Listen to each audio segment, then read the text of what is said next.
Welcome to the Fraudcast, everyone. Weekly session that we host for folks in the e-commerce fraud and risk space, such as yourselves. And we get together to talk about trends that we're seeing and what's going on in your queues so that you can get support from other knowledgeable professionals who have gone through what you guys are probably dealing with, and to learn some new things and get a heads up on like what's coming down the line, what other people are experiencing, especially going into the busiest season of the year for a lot of retailers. So yeah, we get together on a regular basis for you guys to learn and kind of talk about that.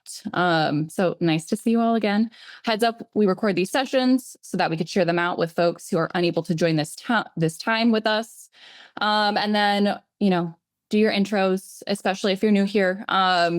Intro yourself in the chat to let us know your title, company, where you're calling from. And if you care to connect with other folks on the call, feel free to drop your LinkedIn in the chat and connect with others. And yeah, the other thing that I wanted to give a heads up on, Vito, if you want to like maybe pull up that slide that you have for people to join. I think a lot of you are already in there. But if you're not already, we do have a Slack channel that we now have going, our little Fraudcast family group chat, where you guys can continue the conversation outside of these Wednesday sessions. So yes, thank you. Yeah, I'm just figuring out how to do. I had pictures of the Voltaire from whatchamacallit. What was that movie? What was it? Twilight. Twilight. Yeah, I did get my Twilight pictures up. Anyway, here it is. Sorry, Jenna. Awesome. Yeah. So if you haven't joined already, please go ahead and join. I also put the link to join in the chat here. Again, it's just a space for you guys to, when things come up. We've already had a few folks post in there on things that they're seeing in their queues, and ask them some questions and get them answered by others in this community, as well as like some fun stuff just for us. Yes, like we have lots of people who have been with us for a long time and we know you guys very well, but some people come and go when they're able to join these sessions. It's also a space for you guys to get to know who you are meeting and chatting with every Wednesday, and all that, and what you're missing out on if you're not able to join a session. So go ahead and join that community. And then also, we are celebrating 1 year of the Fraudcast this month. I can't believe it's been a full year of doing this whole thing. Yes, thank you. Thank you. And it's really growing into an awesome community. I love meeting with you guys every single week. It's been a lot of fun. So join our Slack community. I will be posting in there. We want to send you guys a little gift just to say thanks for being with us for so long. And thanks if you're new too, for joining us. And we hope that you stick around. It's been a lot of fun. And yeah. So that's all I have. I'll hand things over to Vito. What is up, everybody? Happy Wednesday. So good to see you. So good to see some old friends, some new friends. So good to be blessed by the Empress Danny from Franco. What's that kingdom in all them Christmas movies? If anyone knows what I'm talking about, the fictitious kingdom in the Hallmark Christmas movies. I think it's like Franconia or something like that. But anyway, don't know what fiefdom or domain we're talking about. But anyway, so great to see you. There's so much to talk about. 3 big things I wanted to bring up today because I've been seeing them spike hardcore. Our good friend Hollywood's own Ben Lee was talking about triangulation fraud last week. So lo and behold, we kind of spoke that one into existence. Triangulation fraud spiking big time at some of the biggest merchants in e-commerce. I want to show you a little bit about what I'm seeing. I want to get you up to speed on what triangulation fraud even is and what you can do about it. Number 2 is card testing. You're all familiar with card testing, but it's taking a new flavor in Q4 2025. I want to get you up to speed on that. Second one, or third one, I guess I can't even count. Third one is Second Look. How many of y'all even know about Second Look? I want to get you hip to that. So without further ado, my friends, let's get into the slideshow here. King of the Hill, y'all. All right, Dale Gribble. Y'all are familiar with Mr. Dale Gribble, right? Dale's friend Hank has like this killer grill. My man Steve Murphy knows the power of a good grill, right? And he's a little bit, no, I wouldn't say covetous, but he wants a similar grill, but he's a savvy shopper. So he sees that you have to use a little poetic license here on what kind of griddle works. Hank is a propane guy, so he'd probably be using this type of griddle, right? To taste the meat, not the heat, if we know about Strickland propane. Heck, if we had a misspent child and got a Strickland propane tattoo on our arms like I did, you might know what I'm talking about. But Dale is looking at this griddle and it costs $149 MSRP. He's like, I don't want to pay full price on this. So he goes on to the marketplaces and he sees they're listed at 129, 139. Oh, okay. Save 20 bucks. None the wiser for it. Why not? Why not pull the trigger on it? Dale's completely removed from this fella, Bo Diddley. Okay, if we know anything about Bo Diddley, he could care less about e-commerce and shopping online. He's more concerned with recording his new album, Bo Diddley is a Gunslinger. What a cover. What an axe, too. My man had some of the nicest looking axes you've ever seen. Bo Diddley has a credit card, unbeknownst to him, that is just kind of floating around the dark web. He doesn't know this is going on. He's never online, but it's just kind of floating around there. It's one of those compromised credit cards. Then you got Dorf. Dorf's hanging around with a bunch of stolen credit cards, and he has a marketplace account for those unnamed marketplaces that you saw screenshots of in that last slide, right? So these three individuals come together in the dark triangle of triangulation fraud. And I want to show you exactly what that would look like from your seat as a merchant, as someone who's selling that good that is being illicitly sold, quote unquote, on a marketplace. So to get you up to speed about how the triangle works, again, you've got Dale Gribble, who is using his legitimate credit card to buy on the online marketplace. Little does he know that the person who is selling that griddle that he wants is a bad actor, a fraudster. It's Dorf. Once Dale's sale goes through, try saying that quickly. Once Dale's sale goes through, once he buys that griddle at the marketplace, Dorf, the fraudster, is going to turn around and use a stolen credit card, Bo Diddley's stolen credit card, at the e-commerce storefront that officially sells that stuff. Dorf never possessed the griddle. Dorf never had it in his back room or anything like that, but he had a stolen credit card. So he's taking the in-kind real payment from Dale Gribble's griddle. My gosh, I really tongue-tied myself out of existence. I'm sorry, y'all. He is taking the in-kind payment from Dale Gribble for the griddle and then using the stolen credit card to buy it off the real e-commerce storefront, but he's using Dale Gribble's contact information to actually ship him the stuff. So Dale's getting it. Dale gets it. He's like, oh, I'm so cool. I've got it. I saved 20 bucks on it. Nobody needs to know that I didn't get it on the official site. I just got it off the marketplace. And heck, when I received it, it came with the official site's boxing and everything like that. It looked like it was from the legit site. I'm the man. Look at the deal I just got. But then when Bo Diddley gets his credit card statement in the mail, he's like, wait a minute, I didn't buy a griddle.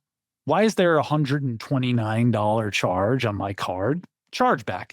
And who does the chargeback go to? It doesn't go to the marketplace because that was a real transaction that happened. It goes to you, the e-commerce storefront, the real merchant behind everything. You've probably had this situation before. You probably had something like this happen. And this is what it might look like in your console. You'll see the order for the griddle at full MSRP, $149, right? Card holder and delivery recipient are going to be different because the card belongs realistically to Bo Diddley and it's being shipped to Dale Gribble in this triangulation scheme. We could even see a little bit of triangulatory action if we mapped out our IP address, our billing and delivery, because Dorf is hanging out here in East Bridgewater, Massachusetts. Bo Diddley, for the sake of this story, is in Thousand Oaks, California. That's where his card is, tied to. And Dale, I know Dale's a proud Texan, and all of us can hold up our Texas mugs here. I know Dale's a proud Texan, but I don't know. He's visiting family in Michigan. Okay, so you've got those three different areas. You got full MSRP on the price, and you got a chargeback that came through for the good. I got to steal a page out of Justin's playbook here. If you saw my recent newsletter post about our good friend Justin Hicken, noted Dodgers fan, you will learn a thing or two about what to do in this situation. I'm really just cribbing from my friends. Here's something to look out for, though, before I give you kind of Justin's take on it, and I'll open the floor to Justin on this. Number one, if you ever look up your stuff on the marketplaces, I highly recommend you do it, because you might see stuff like this. I kind of called this out in that first slide, but let's really dig into it. First off, you have prices that are under MSRP, where your MSRP is $149, but you're saving like 10, 20 bucks. So just a small percentage of the MSRP on the marketplace. Number two, it'll say that it's shipping from a different country, because a lot of these bad actors are located abroad. Number three, if we look at who's actually selling these, we might see that they have few, if any, reviews. In this case, you got 6, 11 reviews. They're not really aged seller accounts on the marketplace. Next one, if we look into those reviews, oftentimes you're going to see that the reviews are referencing products that are completely unrelated. In this case, this wasn't a real griddle salesperson. They weren't like specializing in griddles. In fact, they were selling pot saucers in the past. Because what do we know about accounts? Accounts always get compromised. And one of the most valuable accounts to compromise is a marketplace seller account, especially one that has tremendous history involved in it. So when I go to buy that thing on the marketplace, I can say, oh, look, they've got 11,000 reviews, or they've got this, in this case, this person had 2,723 reviews. They must be trusted. They must be good. I'll buy from them. And no one's going to leave a bad review because Dale never knew that Bo got swindled out of this deal. See what's going on here? So and last but not least, some of these posts on the marketplace are sponsored to get them like preferential treatment in your crawl and your search, so that the first thing that pops up is something that's lower than MSRP. Get this thing sold, get the payment in. If I have to pay pennies on the dollar with a stolen credit card to get this thing sponsored, still great fraud ROI for me, right? So what can you do about it? This is where I steal from Justin. Okay. And Justin, my friend, feel free to jump in at any time. If you're getting chargebacks on orders that look like these and you suspect it's triangulation fraud, the only thing you can really do is call the person who's filing the chargeback. Okay. Call the person who's filing chargeback and they'll tell you, I never made this order. Then call the person who received the item and be like, what happened there? Like, where did you buy this item from? And they'll be the first to say, oh, I got it off the marketplace for cheap. I've had these phone calls before. I've had many of these phone calls before. And then you're able to say, okay, what marketplace you get it from? They'll tell you a name of a marketplace. Okay. You go onto that marketplace and you see, lo and behold, all your products are listed there. So after you get tipped off by a caller, by someone that you made a call to, dig into those marketplaces, get receipts on everything, involve your legal team, right? Because you're not going to be able to really get a cease and desist to take things down. But more often than not, I've seen success where merchants became registered sellers on those marketplaces, and becoming a registered seller, they then own the IP around whatever's being sold. And then when they have ownership of the IP, they can say, hey, nobody else can sell this good unless it's like in used condition, right? They can't sell it as new. Only I can sell it as new. You get that kind of, stake in the game that you really need. And then determine the scope and damage of it. I just got done consulting with a huge merchant who's going through a bit of like triangulatory action. Lo and behold, there's no chargebacks associated with this because it's being done through some sort of like referred buyer, referred seller method. It looks like triangulation fraud that I just showed you, but it really isn't. So just because you see this, if it doesn't manifest itself in a chargeback, it might be best to let sleeping dogs lie. And I don't know if you just saw my dog Barry walk in the back. It was very, very poetic there, right? So do these 3 things. I'm going to open it up to y'all real quick before I go into our next topic. Especially curious about Justin. Have you ever contacted somebody who said to you, hey, I bought your stuff, but I bought it off a marketplace? I see Jamie coming in with notes as well. So Justin, Jamie, floor is yours. I would love for you to share your stories because it'll be really inspiring to people as they build up the gumption to get on the phone line and say like, did you really get it from us or did you get it from somewhere else? Would love to hear from y'all. Jamie, you can go first. You probably have some more interesting stuff than I do. Honestly, it was just this really weird wave we got, like, and it's been years. So you're kind of bringing back the PTSD for me, Vito. Thanks for that. But it was Sorry. really strange. We drop shipped. So the exact scenario, was occurring. And these receivers would get our packing slip, which had our company information on it.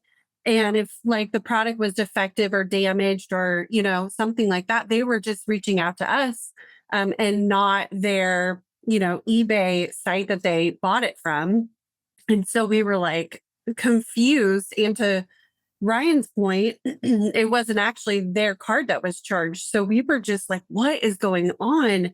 And, this was back before there was even really a term for that, type of fraud. And, but yeah, we had to do some digging. We ended up finding information on like the eBay site they bought it from because we were asking that information from the receiver. Can you give me the shop name or, any of that type of information. And they were closing up their eBay shops and just opening new ones. And so we just went through months of this before, it sort of like phased out. We could kind of get ahead of it because it was, repeat items, kind of like that, so it was like, a particular type of Kohler, bathroom products or plumbing items or something. But yeah, it was exactly like that. But we were able to get a lot of good information from those receivers when we were able to like connect with them.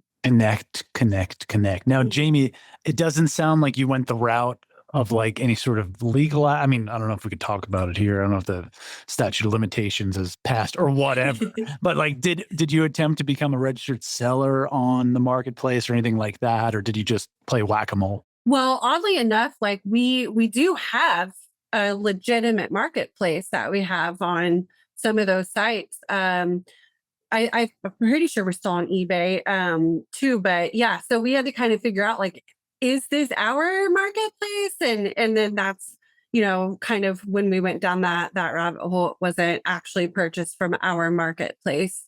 And we knew it was fraud, but we didn't go after any sort of like legal, stuff just because they were kind of sticking with the lower dollar items. And obviously they do that for a reason because, there's not a lot of, I'm blanking on the term. There's not a lot of like issues with them,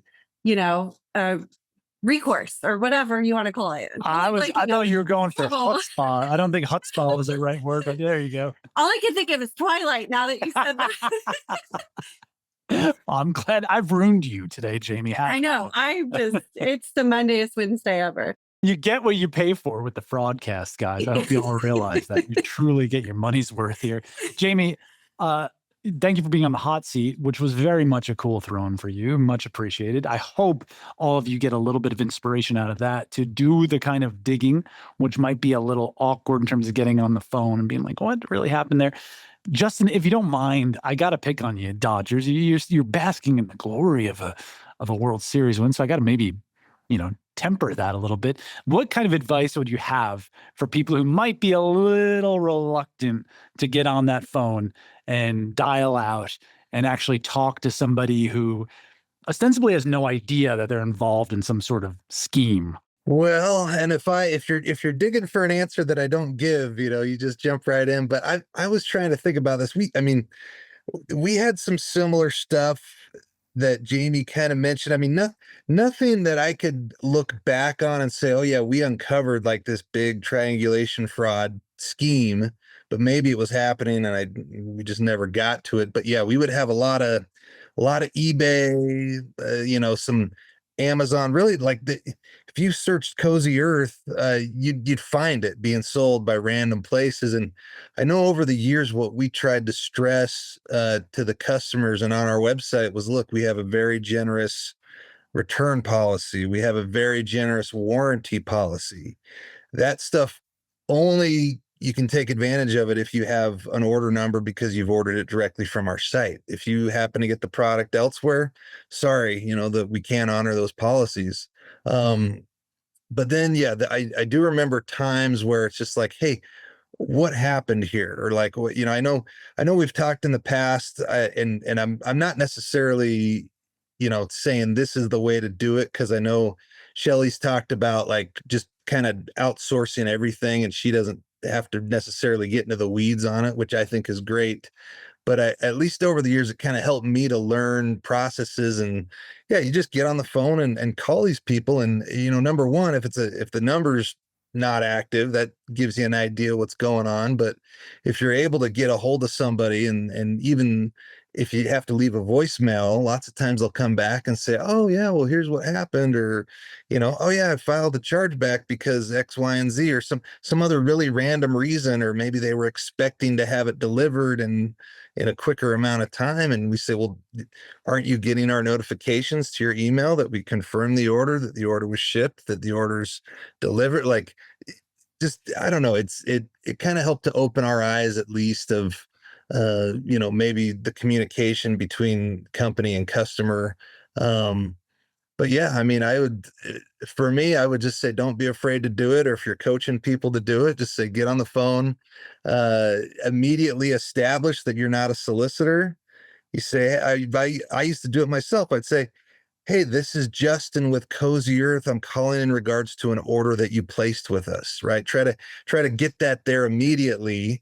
That way they don't think this is some telemarketer trying to sell them something. It's like, wait a minute, no, I'm calling in regards to something you did, and it's product that you probably want, and I want to make sure you get it, and that the transaction's smooth, and that you have a great experience. So I don't know if that's a good answer, or maybe where we were going, or what we were looking for, Vito, but that's just some thoughts. It was a great answer. Thank you for that. I love incentivizing people to buy off your own website instead of a third party. That's an amazing move right there. Put that in your bag of tricks, y'all. And that's really nice cross-threadable, dare I say, Susie School of Communication type stuff, where you can go to product and say, if we want to stop this, fraud rules ain't going to catch them, but we can disincentivize this kind of abuse/fraud. Really great.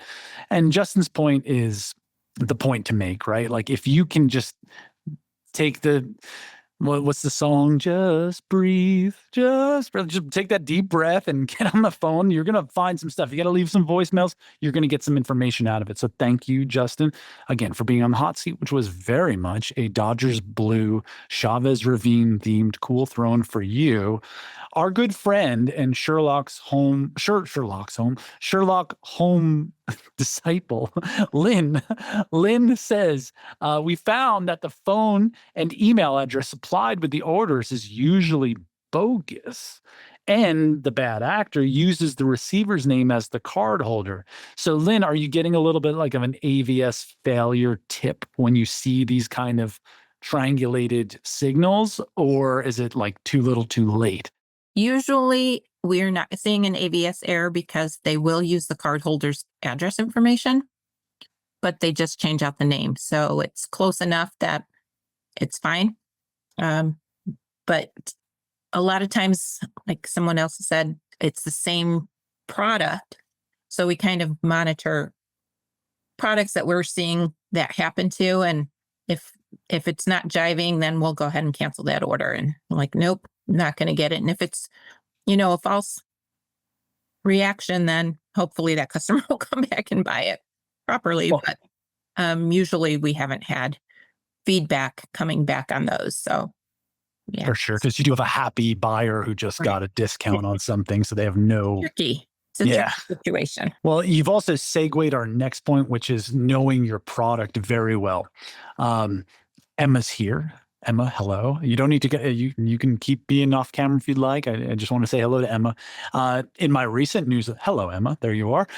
In my recent newsletter post, we also do call it Emma, who really talks about knowing the product and knowing your buyer journey. And I think as we go into Black Friday, Cyber Monday, knowing products that spike, knowing, anomalous movements toward certain products is going to be really valuable. And why is it going to be valuable? Well, we talked about the triangulation scheme, which is really going to help suss that out. But card testing is going to be huge with this. Here's why. Okay.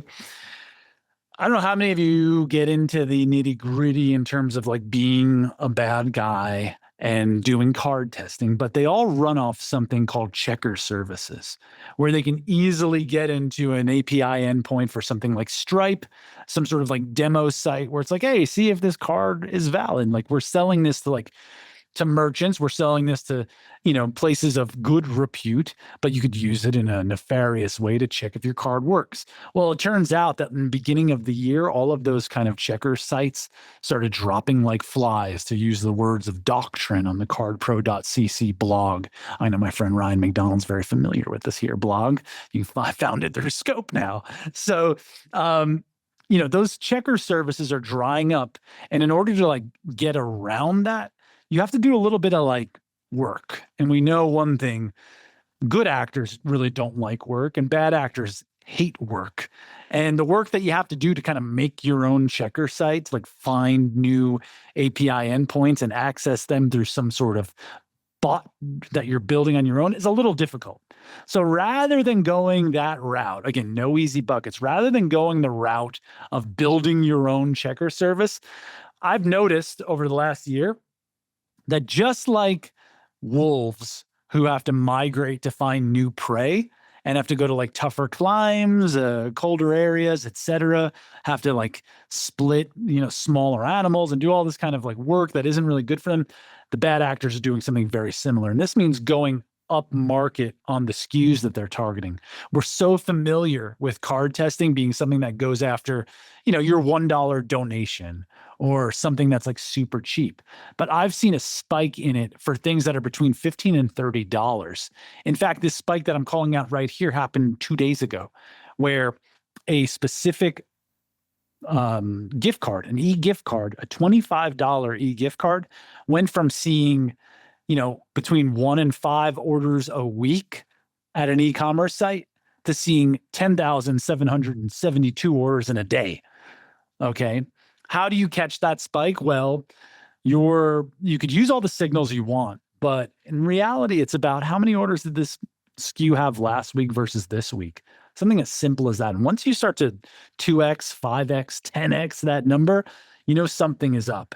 I noticed a couple of signals here that I want to share with you, but just know that these signals are subject to change. And one of the big glaring signals at the very bottom is that these guys were fully obfuscating their device information. So we had nothing on the browser type or whether it was a bot or how much time they spent on page or all those like very traditional ways of gauging someone's device.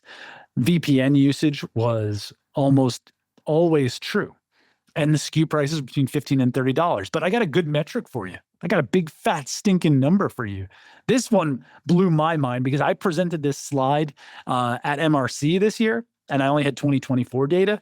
And I was like, wow, legitimate traffic using proxy IP addresses. I use this whole story about my dad, who's a plumber and could care less about computers and has a VHS and does all this like very Luddite stuff, but he uses a VPN now, which like baffled me because he heard about it on like TV. He said, I don't want them stealing my privacy, 2024, 11% of good orders were using a VPN. Legitimate traffic, things that were ultimately fulfilled, didn't come back as a chargeback, like best of the best stuff. This year, well, we still have like another quarter to really go through. We've just begun, really, like this final quarter. This year, over a quarter of legitimate traffic that we've seen in Incentivize's broad e-commerce network is placed on a proxy IP. So if you've got rules in the hopper, if you've got some sort of like disposition that sends things to manual review or anything like that, that's like built on an IP being proxy, you might want to reevaluate that, because over a quarter of good traffic uses a proxy IP. So then how do we like identify card testing and the very end of it, right? It all really comes down to that credit card. Have you seen that credit card before? Or are you supplementing your data set with something that can tell you whether or not the cardholder on file, the delivery recipient that's being like targeted through use of this credit card, or anything like that is plausible or is, ordinary? If you can't tell where that credit card has been or what the expected behavior tied to that credit card is, you will lose the fight against card testing. or you're only going to be able to stop it if you're looking at anomalous spikes. And after you saw an anomalous spike, it's already gone through. So you don't have much to like win back in that regard. So how are we supplementing our own siloed data in terms of decisioning? This is where I say, what do you do about it? Well, you just kind of heard this, right? Where you're going to alert and decision based on those volume spikes. But I really believe if you want to get to the next generation of e-commerce, if you want to be that thought leader, trendsetter, changer of things in your own ecosystem, you have to think about second look. You have to. Because I see the best in e-commerce using second look all the time. I don't have a signified hat on right now. I'm just talking like generally. Think about the stuff that goes this direction. What is second look? Right now, you have your cart and you have checkout. And at checkout, you're making a decision. You're saying, am I approving this? Am I declining it? Simple as. Maybe somewhere in the middle, you have a model that's making a decision, and then you have humans, manual reviewers who are like supplementing that decision. But at the very least, you have two buckets, approve and decline. What about this decline bucket? What if you're able to go into that decline bucket, dive into that dumpster, and pull out gold? Because I can guarantee you, you know this, we're all very proud of our work and we're all very like noble in our pursuits, but you know that you're declining things that probably shouldn't be declined, whether it's 1 order or 1,000 orders a week. Like there's some orders that were kind of gray area, 50-50s, and you said no, and maybe you could have said yes. And then maybe in saying no, you turned someone away for a long time. Right? Maybe you lost a buyer and nobody really likes that. That's why like fraud teams are kind of seen as like sales prevention teams, right? We don't want to be fraud fighters. We want to be revenue optimizers. I've seen second look be like the play. In fact, just on my own data here, I've seen e-commerce organizations that have used second look, i.e. taking declined orders and having someone else evaluate them outside of your data silo. And I've seen between 20 and 45% recovery in declined orders, meaning you declined it, another vendor looked at it, said, actually, these orders are worth approving. They were approved, no chargeback came, they're safe. And by no chargeback coming, you know the stipulation. I'm talking outside of the representment window, like all that, 20 to 45% recovery. So what can you do with Second Touch? Well, I want to make you a early Christmas present offering or holiday of your choosing offering, my friends. Join the Fraudcast chat room, our chat room. I'm old. Join our AIM chat room and we'll play Slingo. Y'all remember Slingo? Slingo was awesome. Yeah. Bro, Winamp and Slingo was life. Like that's all I did. I came home. I'd be sending messages to Pete Vikes249 at AOL.com back in the day. And I sent him messages playing Slingo all day. Oh, it's so good. But if you join the Slack and you say, hey, I'm interested in Second Touch, I will do an evaluation for you on your declined traffic on the Fraudcast homie tip and say, hey, look, you declined 8,000 orders in this period. 1,500 of them looked pretty good. I'll do that for you. So join the Fraudcast channel. We'll talk Second Touch. I've been bloviating a whole bunch today, my friends. I'm sorry for that. In fact, I want to hit the comment section and I want to hear what you think about all this stuff I just dropped on you. Our good friend Zachary. Zachary, what's up? Welcome. Good to see you. We had an interesting take on triangulation fraud recently. Our items were listed on eBay for below MSRP. Red light, red light, red light. The fraudster was taking orders from customers, but instead of using stolen credit cards, he was using his own payment method to place orders from our website. Then instead of filing chargebacks, oh, jeepers creepers, he was calling our call center and claiming the wow. There's a special place in HE double hockey sticks for this kind of maneuver right here. We called that customer. She happily shared that she bought the item from eBay because it was a great deal. She confirmed it arrived, shared the eBay store with us. Our legal team was able to get eBay to shut down their store. Zachary, would love to hear what that felt like. I'm talking to you after the game. You just threw 5 touchdowns. Passer rating was immaculate. Zachary, what was that? Walk us through that experience, please. Thanks, Vito. And hi, everyone. My name is Zach. I'm from Patagonia. First time attending one of these podcasts, so it's been super fun so far. Yeah, I just wanted to share this new take on triangulation fraud. We've dealt with the standard stolen credit card triangulation fraud and eBay, Amazon all the time. But this new one was very, I thought, intelligent. He was taking advantage of our generous customer service center, who's always wants to make it right for the customer and will generally issue refunds for lost packages. And fortunately for us, a really observant person on my team noticed that we were sending a lot of NCRs for the same item, and it was the same item that was listed on this store. And so we're just sending replacements for the same item. And we realized they were all linked by bin. So the fraudster was probably using his own payment methods and had a bunch of them. So we weren't linking the orders together. But then we noticed they all just kept going missing, and finally found the eBay store, found a customer who had ordered from us previously. And she was happy to say, yeah, bought it from eBay. Looked like a great deal. It was this store and it arrived. Brutal. All right, that was my story.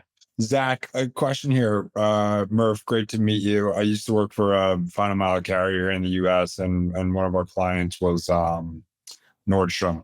And does Patagonia keep like some sort of like list or record on customers, and once they get to like a certain threshold amounts of like so many claims or so many like suspect looking purchases, they kind of, are blacklisted to a certain extent, or you guys will just issue those refunds all day? We look for trends both among a customer's ordering history patterns, so any anomalous trends in missed deliveries or lost returns or whatever. And then we also look for trends in MO. So if they're using similar language or the tracking scans look a certain way, we're using those to try and suss out the fraudsters from legitimate people who lose their packages, and we want to help them out. So to answer your question, yes, we do have criteria. It's hush hush, obviously, because we don't want that getting out there. But we're watching. Very cool. That's a crazy story, man. Amazing story, and thank you for that. Again, thank you for being on the hot seat, which was very much a cool throne for you. I got one little follow-up. I love when you brought up the look for like anomalous language, and we don't want to give away the whole thing, but I've noticed there's a lot of copy pasta, as the kids say, in terms of what fraudsters are sending in to customer support, especially through chat or something like that. They've almost got a playbook of, sentimental language, if we can classify it that way. They got a playbook of like buzzwords and sentimental language that they use, and often it's riddled with a telltale typo or something like that. You don't need to give away the the stuff, but would you recommend people really look into the linguistics of what's being sent their way? Definitely. Like our cybersecurity team will even look through the dark web or Discord or wherever they can get access to for those playbooks that people are obviously just like copy and pasting in. I'd say honestly though, the newer trend that we're seeing is emails, chats that appear to me and my team to be AI generated. And you can tell because it's just, they're trying too hard. There's such a great sob story and so many, it's just long a lot of the time too. And so I think that's the new trend. It's less like copy paste from a professional refunder's guide to just using AI to write a really heart-wrenching prompt. Well, when Bob wrote his book, he thought he'd just have disciples forever, but now it's all through GPT. So there weren't enough M dashes, I don't think, in Bob's book to begin with. So now GPT's got that covered. Thank you, Zachary. Much appreciated. Before we go, I got to talk to Becca real quick. Becca, first off, thank you for adding that. We've seen this, but the resellers are manipulating the return tracking on the back end without ever dropping off a physical shipment. If you don't mind, Becca, if you do mind, you could just give me a thumbs up and I'll move on. But if you don't mind, I would love a smattering of detail around that, because that sounds really spicy. And I think maybe some of us might be seeing something very similar. Yeah, I mean, pretty much what it sounds like, but I feel like it just spikes randomly. And I did find the eBay page for the seller pretty easily, honestly. I reported the listings and I got a response that they were declined by AI, which I thought was interesting. So impressive that getting legal involved might be the way to go to report the actual seller. I was just like very annoyed that there was not even an opportunity to like follow up. So I don't know. They're persistent, as we know.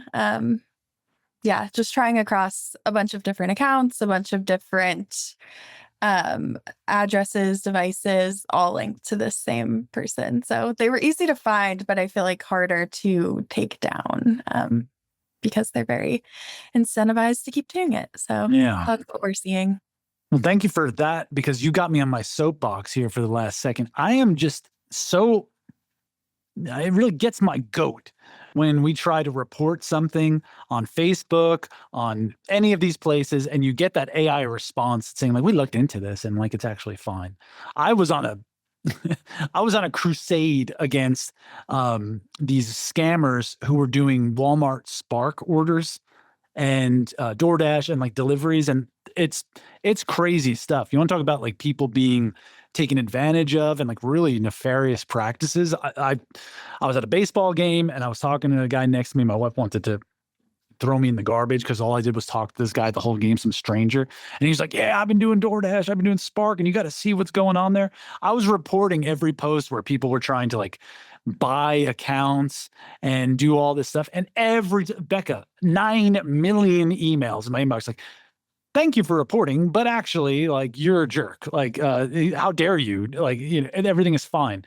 So I just hope that as we get into this next evolution of the internet, I think I'm sitting here with 27 people who are on the right side of things.